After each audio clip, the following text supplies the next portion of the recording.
السلام عليكم كم جرتن كبجم تودا في جالتم هردفتون برسيسا أرماب الحمد لله نجاكوت نجاني كي كان جال الله كبجانا بك جرتن مرة نجاو إجا هردفتون كي برم سرا كان كيسة وانا نسبرسيسو حالا بل كيسن يروسني بل مو مكا أبا سنت بلاج روسني اسني فوامو تنتهون نسبرسيسا كان يروسني جو جودا لكوسة سن موبايل كيسن رت مكا سجلتن هوندا جودا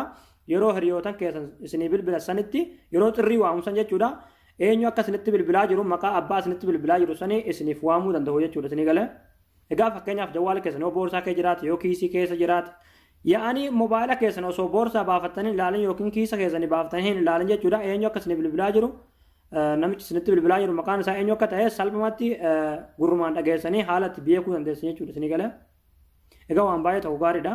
kanaan isin barsiisa jechuudha egaa hordoftan kee gam barumsaatiin darbuun duratti warroonni YouTube chaanaala kiyyaa faarawwataa tan subscribe gochuun dagatiin aadaa yeroo subscribe gootan mallattoo notification tana click itti godhaa achi booda all ka jettu irratti godhaa jechuudha barumsni asirratti dabarsuun tokkolleen akka isin dabarre jechuudha isinii galee akkasuma barumsa keenya yoo jaallattan viidiyoo keenya like gochuun dagatiin aadaa gaafii gargaraadhaa qabaattan komentii jalatti nu barreessadha egaa gamanumaan gam barumsaatiin dabarsaa hanga xumuratti na faana turaan hordofaa isiniin jedha.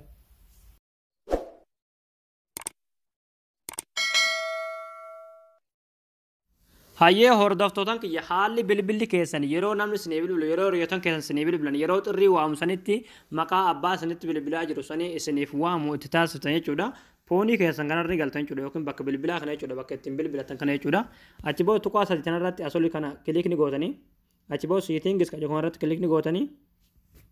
egaa achi booda answering and ending calls ka jedhu kanarratti kilikni gootanii egaa achi booda kana awwalaa kana jechuudha red color names allowed ka jedhu kana raayiti kana dhibantu jechuudha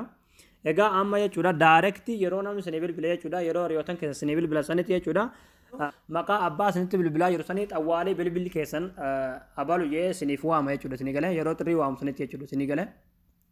maqaa isinitti bilbilaa jiru tokko jechuudha namni isin yeroo hunda yeroo namni bilbila isiniif bilbilu jechuudha maqaa isin sajjalatanii qabdan san hunda jechuudha bilbila isin maqaadhaa sajjalatanii qabdan san hunda yeroo isaan isinii bilbilan yeroo hiriyoottan keessa isinii bilbilan abalu jee isiniif waama jechuudha egaa hordoftoota kiyya isinii gala jeetan abdii qabaa yoo isiniin galiin gaafii gargaraadhaa yoo qabaattan komentii jalatti nu barreessadhaa barumsa kiyya kanarraa asirratti raawwataa barumsa birootiin haga walitti deebinutti waan hordoftaniif galatoomaa jiraadha.